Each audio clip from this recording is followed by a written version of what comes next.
بسم اللہ الرحمن الرحیم۔ رسول اللہ صلی اللہ علیہ وآلہ وسلم نے فرمایا، بہترین ذکر وہ ہے جو خفیہ ہو، اور بہترین رزق وہ ہے جو کفایت کرے۔ جو آدمی غصے کو پی جاتا ہے اور غصہ کرنے پر قادر بھی ہوتا ہے، خدا اس کے دل کو ایمان سے بھر دیتا ہے۔ میری امت میں ایسے لوگ بھی ہوں گے جنہوں نے مجھے ظاہری طور پر نہیں دیکھا ہوگا، مگر میرا دیدار انہیں اپنے مال اور اہل و عیال سے بڑھ کر محبوب ہوگا۔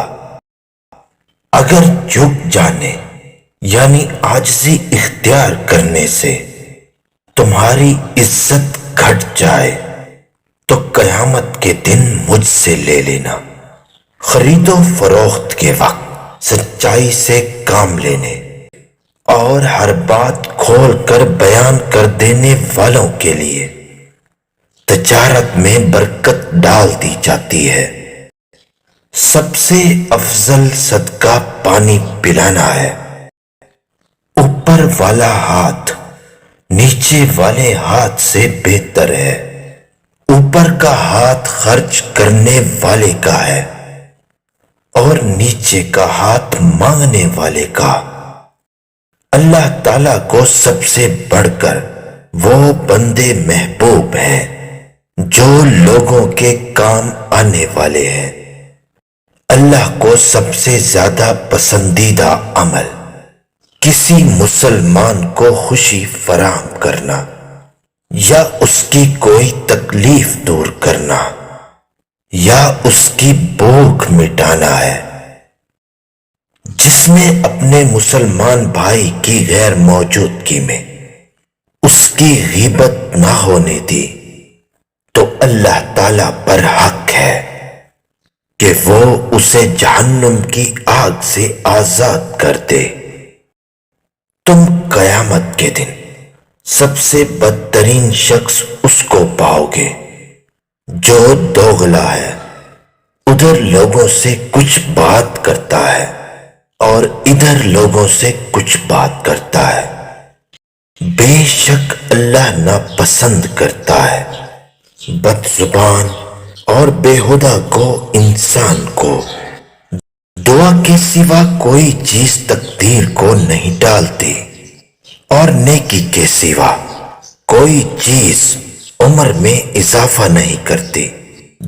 جب تم میں سے کوئی مسجد میں نماز ادا کرے تو وہ اس کا کچھ حصہ یعنی نفل گھر میں ادا کرے، کیونکہ اللہ اس کی اس نماز کی وجہ سے اس کے گھر میں خیر و برکت فرمائے گا۔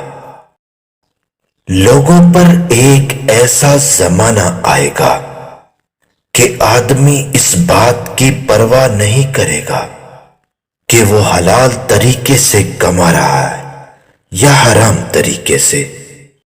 موت کی تمنا نہ کرو، کیونکہ مرنے کے بعد کے سما کی ہولناکی بہت سخت ہے، اور یہ سعادت کی بات ہے کہ بندے کی عمر دراز ہو جائے اور اللہ اسے اپنی طرف رجوع کی توفیق عطا فرمائے۔ جو شخص دنیا میں دوغلا ہوگا تو روز قیامت اس کی زبان آگ کی ہوگی۔ عرض کیا گیا، صاف دل والے کون لوگ ہیں؟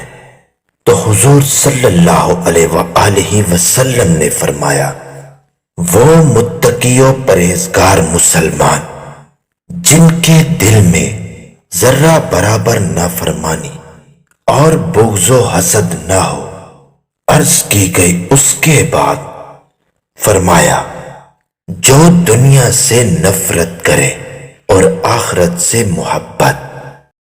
تم قرض لینے سے پرہیز کرو، کیونکہ قرض رات کو غم کا سبب ہے اور دن کو رسوائی کا۔ اے مسلمانوں، اپنے گھروں میں اکثر قرآن مجید پڑھتے رہا کرو، کیونکہ جس گھر میں قرآن مجید نہیں پڑھا جاتا اس گھر میں خیر و برکت نہیں ہوتی۔ مسواک کو تم لازم پکڑ لو، کیونکہ اس سے اللہ کی خوشنودی حاصل ہوتی ہے اور آنکھ کی روشنی تیز ہوتی ہے۔ کھانا اکٹھے کھایا کرو، کیونکہ برکت جماعت کے ساتھ ہے۔ کسی غریب کو دینے پر صرف صدقے کا ثواب ملتا ہے، لیکن غریب رشتہ دار کو دینے پر دوہرا اجر ملتا ہے، ایک صدقے کا، دوسرا صلہ رحمی کا۔ بے شک کسی شخص کا صدقہ اس کی قبر سے گرمی کو دور کر دیتا ہے، اور وہ قیامت کے دن اپنے صدقے کے سائے میں ہوگا۔ خیرات کو مت روکو، ورنہ تمہارا رزق بھی روک دیا جائے گا۔ اگر تم کو ٹکڑے ٹکڑے کر دیا جائے پھر بھی شرک نہ کرنا۔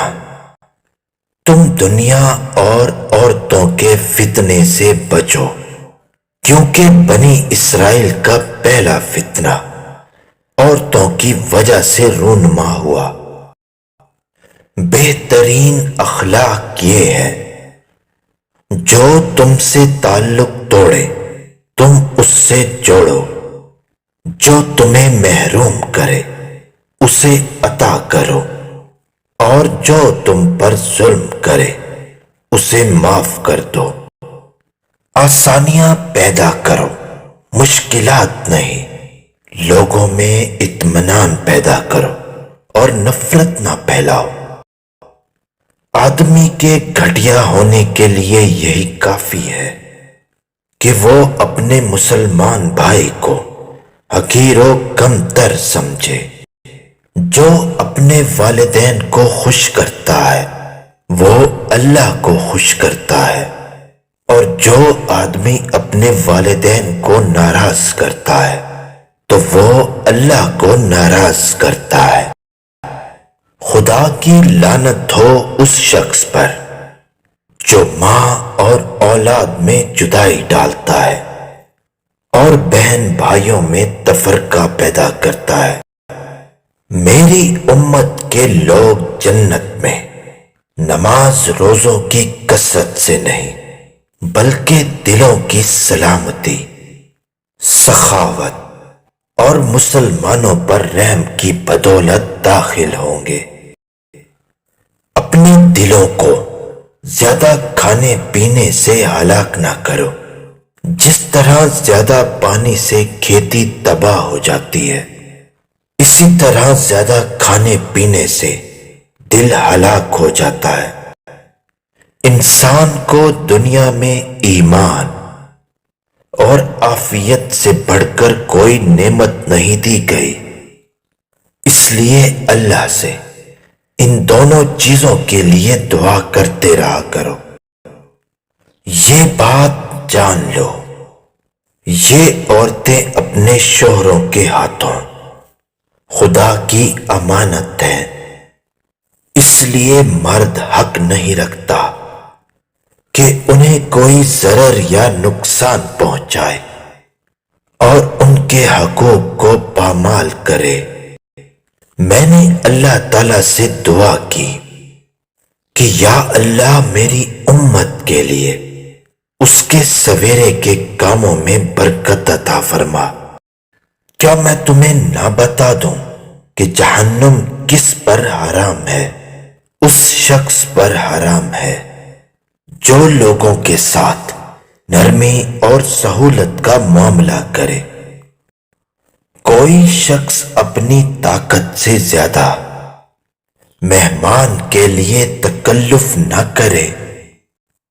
مہمان اپنا رزق ساتھ لاتا ہے اور میزبان کے گناہ لے جاتا ہے۔ اگر لوگوں کو معلوم ہو جائے کہ عشاء اور صبح کی نماز ان دونوں کی کتنی فضیلتیں ہیں، تو اگر گھٹنوں کے بل آنا پڑتا تو پھر بھی آتے۔